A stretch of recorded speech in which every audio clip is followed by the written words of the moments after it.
नमस्कार मंडळी, कशा आहात? मजेत ना? मजेतच असायला हवं. माझ्या आजच्या ब्लॉगमध्ये तुमचं सगळ्यांचं स्वागत आहे. माझा व्हिडिओ कंटिन्यू बघत राहा. आवडला असेल तर मला लाईक, शेअर, कमेंट पण करायला विसरूच नका. चला मग आता आम्ही घरातलं सगळं काम झाल्यानंतर विकी बोलत, चल आपण बाहेर जाऊया. बिल्डिंगचे लोक देखील आमच्यासोबत बाहेर येणार होते. एका ठिकाणी मीटिंग होती, तिकडेच आम्हाला जायचं होतं. मी आणि विकी आम्ही स्कूटीने बसलो आणि लेडीज बाकीच्या फोर व्हीलरने येणार होते आणि आमच्या शेजारचे दादा होते, ते बाईकने आले. शंभूला बाईकची फारच आवड आहे, म्हणून शंभू त्यांच्याच गाडीने आला. बघा इकडे आम्ही लोकेशनला पोचलो आहे. आम्ही पोचलो तोवर आमच्या म्हणजे बाजूचे लोक तेही कार घेऊन आलेच. आता आम्ही सगळे इकडे गप्पा गोष्टी छान केल्या आणि आम्ही जिकडे मीटिंगला गेलो होतो त्यांचं घर देखील आम्ही पाहिलं. त्यांचं घर फार छान होतं. ते बघून मलाही वाटलं की चला आपण पण 2 BHK घर बघूया. मग माझा हा प्लॅन आहे, आम्ही 4-5 वर्षात 2 BHK आम्ही घर घेणारच आहेत. पण म्हटलं आपण दुसऱ्याचं घर बघून कुठेतरी आयडिया येते ना, म्हणून आम्ही बघितलं. ते सगळं बघितलं, चहा पाणी केली आणि पुन्हा घरी यायला निघालो. घरी येताना देखील शंभू त्या बाजूच्या दादांसोबतच बसला. त्याला गाडीची फार आवड होती. घरी आल्यानंतर मग मी ब्लाऊज शिवायला घेतलं. आधी अस्तरला प्रेस वगैरे केली, मापं घेतले, ब्लाऊज कट झालं आणि मी मशीनवर बसणारच होती.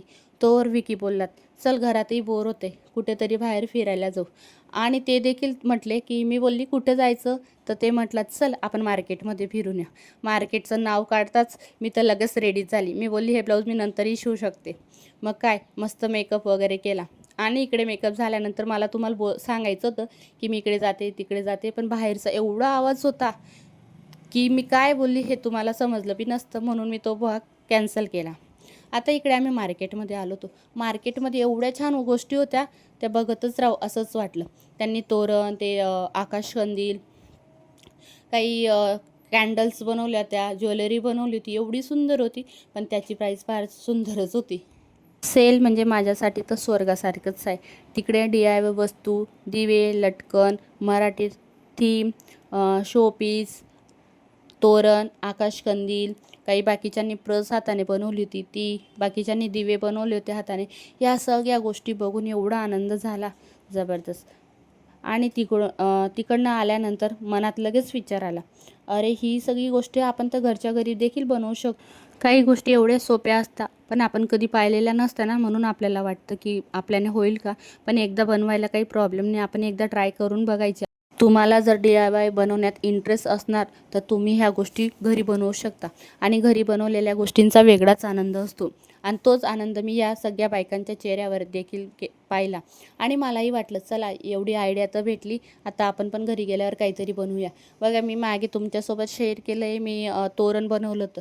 त्या तोरणला तर मला म्हणजे खर्चच आला आणि मी सगळं घरातल्या ज्या वस्तू होत्या त्याच वस्तूंचं बनवलं. पण त्याची प्राईस इकडे हे 400, 450, 500 असं काहीतरी सांगत होता. मग मला तोही आनंद झाला की बघा एवढी महागाची वस्तू आहे, मी तर ही घरीच बनवली.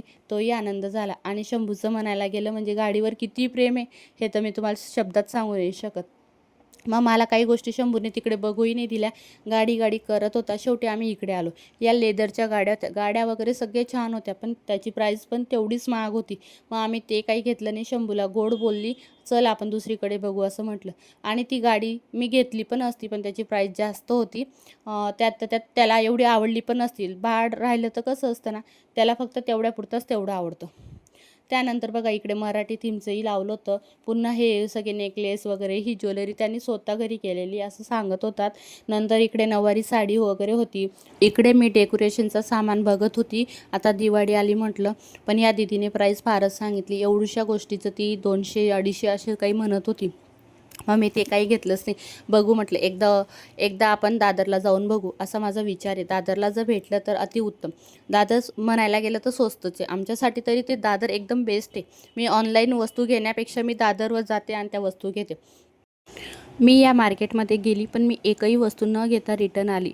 आणि अशीच कशी येणार, म्हणून मी भरपूर काही गोष्टींच्या आयडिया पाहिल्या. काही गोष्टी ठीक आहे आपण ह्या गोष्टी बनवू शकतो, फक्त म्हणजे बाहेर गेल्यानंतरचा अनुभव काय असतो ते हे मी पाहिलं आहे. एवढा छान अनुभव भेटला भरपूरच. आणि काही गोष्टी आपल्याकडे असतात पण आपल्याला ना ऐन वेळेस त्या काय बनवायचं काय नाही अशी आयडिया येत नाही. जर आपण थोडंफार मार्केटमध्ये फिरून आलो ना तर आपल्याला आयडिया देखील येऊन जाते. आणि आपल्याला कळतंही मार्केटमध्ये फिरून झाल्यानंतर मला एक अनुभव आला की आपण यातल्या भरपूर गोष्टी घरी बनवू शकतो आणि घरी बनवलेल्या वस्तूंचा आपल्याला फारच आनंद असतो. चला मग मंडळी, तुम्हाला माझा आजचा व्हिडिओ कसा वाटला? आवडला असेल तर लाईक शेअर कमेंट करायला विसरूच नका. आणि बघा, हे मी तुम्हाला बोलली ना, ते तोरण 400ला हे मी घरीच बनवले. माझं हे ते तोरणसोबत मी इकडे माझा व्हिडिओ संपवते. तुम्हाला कसा वाटला तर मला कमेंटमध्ये नक्कीच सांगा आणि माझ्या चॅनलला सबस्क्राईब करायला विसरू नका. Take care friends, and bye.